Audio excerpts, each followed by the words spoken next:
தென் கடப்பந்தாங்கல் அருகே ஏரியில் விவசாயத்திற்காக என்று கூறி வேறு பயன்பாட்டிற்காக மண் அள்ளப்பட்டதை கண்டித்து கிராம மக்கள் லாரிகளை சிறைப்பிடித்து முற்றுகை போராட்டத்தில் ஈடுபட்டனர்.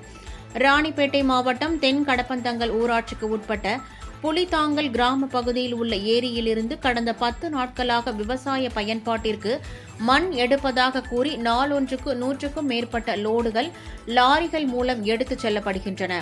இதனால் சந்தேகமடைந்த கிராம மக்கள் ஏரியிலிருந்து மண் எடுத்து செல்லும் ஜேசிபி, லாரி போன்ற வாகனங்களை ஏரியிலேயே வைத்து சிறைப்பிடித்து மண் எடுப்பதற்கான அனுமதி சான்றிதழை கேட்டனர்.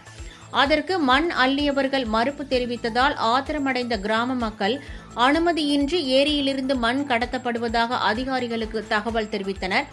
ஆனால் வெகு நேரமாகியும் சம்பவ இடத்திற்கு எந்த ஒரு அதிகாரியும் வராததால் ஆத்திரமடைந்த கிராம மக்கள் அதிகாரிகளை கண்டித்து முழக்கங்கள் எழுப்பினர். அப்போது மண் கடத்தலில் ஈடுபட்டவர்கள் மற்றும் அதற்கு உடந்தையாக இருந்த அதிகாரிகள் மீது நடவடிக்கை எடுக்க வேண்டும் என்று முழக்கமிட்டனர்.